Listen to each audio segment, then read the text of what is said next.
예루살렘 교회에 기득권이 있었던 사람은 손해를 볼 수 있습니다. 그러나 하나님의 역사는 손해를 보지 않고 오히려 더 커질 수가 있는 것입니다. 그래서 이 교회의 놀라운 생존력의 비결이 첫 번째는 성령이고 두 번째는 말씀입니다.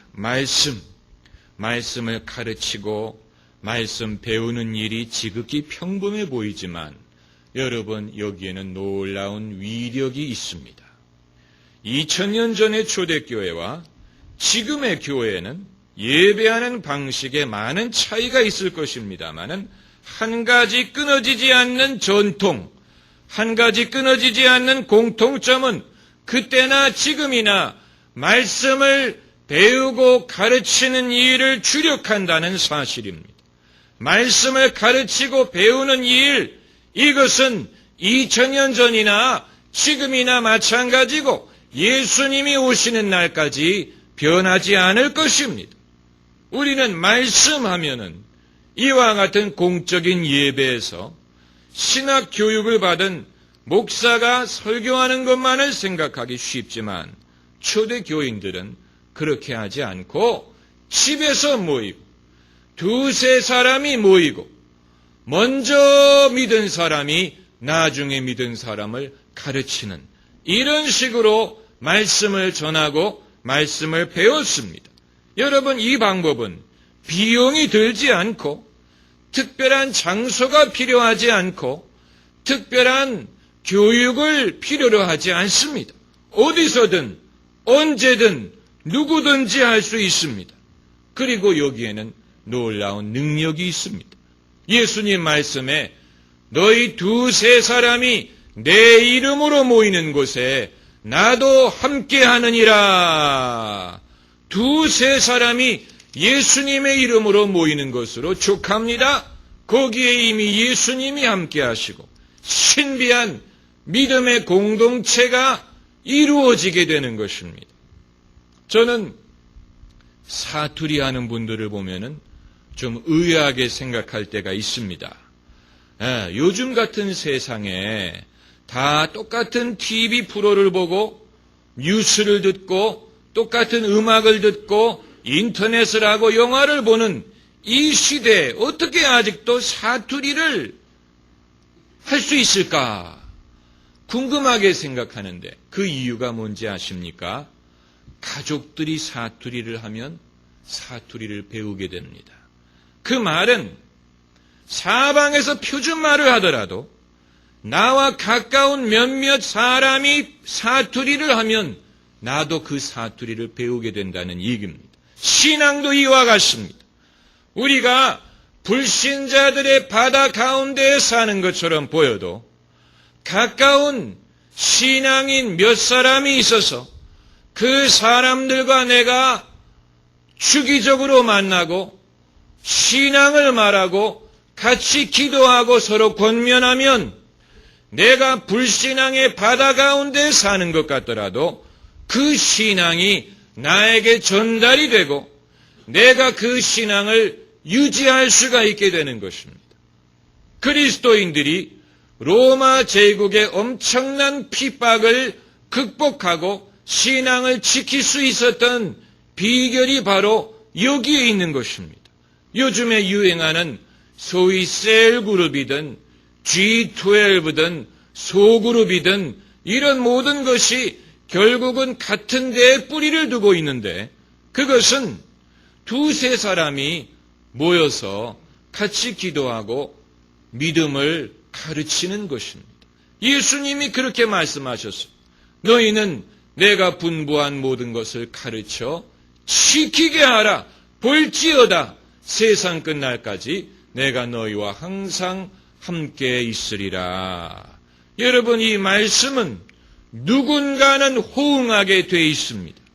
내가 기대하고 바랐던 사람이 아닐 수는 있지만 이 사람이 아니면 저 사람, 이 민족이 아니면 저 민족, 이 나라가 아니면 저 나라, 누군가는 복음에 호응하게 돼 있습니다. 그렇기 때문에 예수님이 오셨을 때도 기존의 종교인들은 예수님을 거절했지만 갈릴리의 평범한 사람들이 감사함으로 예수님을 믿었고, 소위 의인들은 예수님을 거부했지만 죄인들이 예수님을 환영했고, 유대인들이 예수님을 거부했더니 이방인들이 복음을 받아들이고, 오늘 본문에 있는 것처럼 예루살렘 교회에 핍박이 일어났더니 사마리아가 복음의 문을 여는 것과 같습니다. 누군가는 호응하게 돼 있습니다.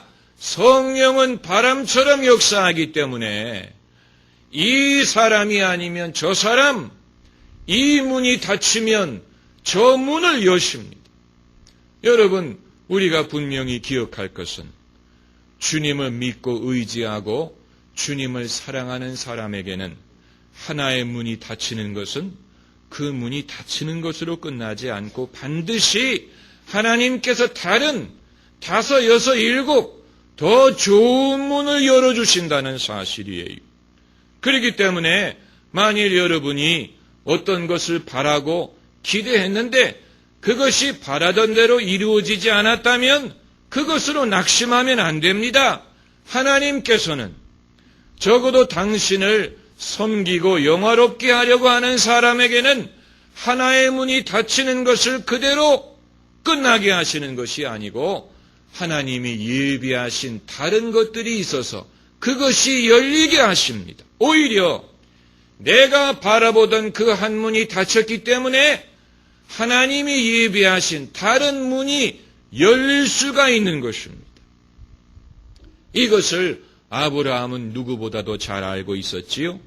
히브리서 11장을 보면은 아브라함은 하나님의 부름을 받았을 때 갈 바를 알지 못하고 순종해서 나갔다고 했습니다. 갈 바를 알고 간 것이 아닙니다. 순종은 갈 바를 알지 못하지만 말씀을 따르는 것이 순종입니다. 만약에 갈 바를 안다면 누구든지 할 수 있지요. 그렇다면 순종은 어려운 것이 되지 않을 것입니다. 순종이 어려운 이유는 갈 바를 모르기 때문에 그러는 것입니다. 하나님이 미리 좀 알려주지. 그러나 하나님은 우리가 당신을 의지하는 것을 원하시고, 그리고 믿음은 바라는 것의 실상이요 눈에 보이지 않는 것의 증거라고 한 것처럼 갈 바를 모르지만 그러기 때문에 믿음을 가지고 가는 것입니다.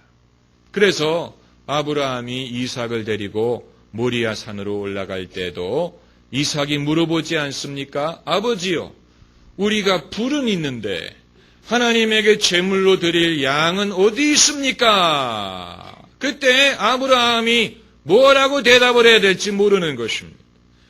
그 산에 올라가면 어떤 일이 기다리고 있을지 모르는 것입니다. 정말로 자기 아들을 번제로 바쳐야 되는 것인지 아니면 하나님이 다른 계획을 갖고 계신지 미리 보여주지 않았습니다. 미리 알지 못합니다. 그러나 아브라함은 믿습니다.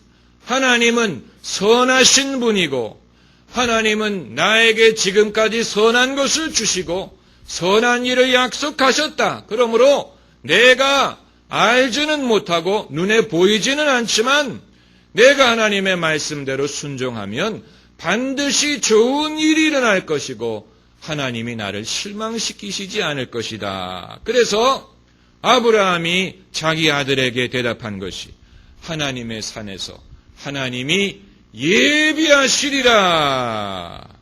여기에서 여호와 이레라는 이름이 비롯된 것입니다.